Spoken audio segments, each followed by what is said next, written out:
এদিকে নতুন সরকারের শপথ অনুষ্ঠানে অংশ নিতে মালদ্বীপের রাষ্ট্রপতি মোহাম্মদ মুইজ্জু, ভুটানের প্রধানমন্ত্রী লোটে শেরিং তোবগে, ভারতের লোকসভার স্পিকার ওম বিড়লা, পাকিস্তানের সিনিয়র মন্ত্রী আহসান ইকবাল সহ দক্ষিণ এশিয়ার 6 দেশের প্রতিনিধি ঢাকায় আসছেন। সোমবার সকালে ঢাকায় পৌঁছান নেপালের পররাষ্ট্রমন্ত্রী বালা নন্দা শর্মা। ভারতের পক্ষ থেকে শপথ অনুষ্ঠানে অংশ নেবেন দেশটির লোকসভার স্পিকার ওম বিড়লা ও পররাষ্ট্র সচিব বিক্রম মিশ্রি। পাকিস্তানের পক্ষে আসছেন পরিকল্পনা মন্ত্রী আহসান ইকবাল। শ্রীলঙ্কা থেকে আসছেন দেশটির স্বাস্থ্যমন্ত্রী নালিন্দা জয়াতিসা। আসছেন যুক্তরাজ্যের ভারত প্রশান্ত মহাসাগরীয় বিষয়ক আন্ডার সেক্রেটারি সীমা মালহোত্রাও।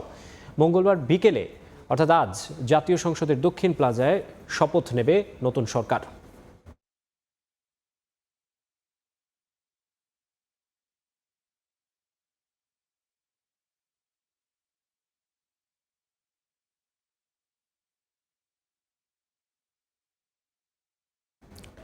আরও বিস্তারিত জানবো। এই মুহূর্তে সংসদ ভবনের সামনে আছেন সহকর্মী মুরসালিন হক জুনায়েদ। সংসদ সদস্য মন্ত্রিসভার শপথ অনুষ্ঠানের বিস্তারিত জানবো তার কাছ থেকে। তথ্যগুলো সময় টিভির স্ক্রিনের মধ্য দিয়ে দর্শকরা জেনে গেছেন, তার প্রতিটির যে বাস্তবায়ন প্রক্রিয়া সেটি কিন্তু ইতিমধ্যেই সংসদ ভবনের 6 নং গেট অর্থাৎ পূর্ব দিকের মণিপুরি পাড়া সংলগ্ন যে প্রবেশপত্র রয়েছে সেখানে কিন্তু ইতিমধ্যেই দেখা যাচ্ছে ব্যস্ততার যেই মাত্রা সেটি কিন্তু শুরু হয়ে গেছে সকাল থেকেই।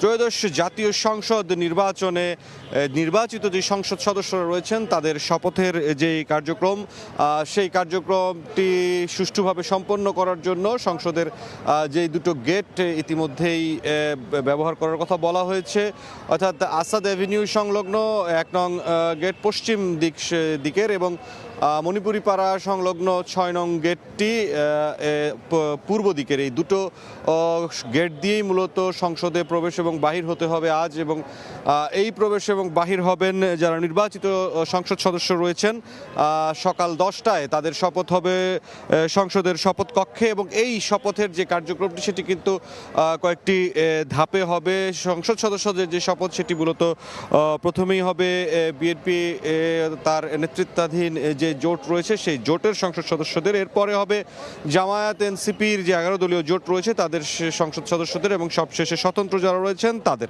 এবং এই যে শপথ প্রক্রিয়াটি সদস্যদের হবে সংসদের সদস্য হিসেবে, তারপরেই মূলত আরও একটি গুরুত্বপূর্ণ শপথ রয়েছে আজ সংবিধান সংস্কার পরিষদের সদস্যদের শপথেরও একটি বিষয় কিন্তু ইতিমধ্যেই রয়েছে। এবং এই শপথের যেই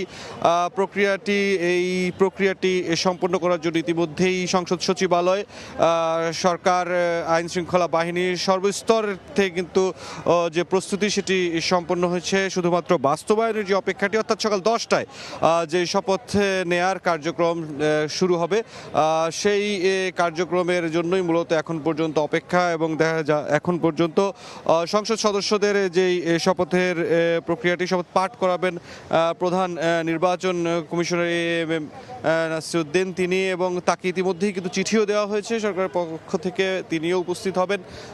কেননা এক সংবিধান অনুযায়ী যেই বিষয়টি ছিল সেটি মেনেই মূলত নির্বাচন 3 দিন পেরিয়ে যাওয়ার পরে, নির্বাচনের ফলাফল গেজেট পেরিয়ে যাওয়ার পরে প্রধান নির্বাচন কমিশনের মাধ্যমে যে শপথ নেওয়ার প্রক্রিয়া সেটি শুরু হবে। পাশাপাশি আজ বিকেলেই যে নতুন যেই সরকার রয়েছে বিএনপির নিরঙ্কুশ সংখ্যাগরিষ্ঠতা 2/3 আসনে জয়ী হওয়ার পরে বিএনপি নেতৃত্বাধীন যে সরকার তারাও শপথ নেবেন, এবং প্রধানমন্ত্রী হিসেবে বিএনপি চেয়ারম্যান তারেক রহমানও কিন্তু আজ বিকেলে শপথ নেবেন। এখন পর্যন্ত সংসদ ভবন এলাকা থেকে এই ছিল সবশেষ পরিস্থিতি।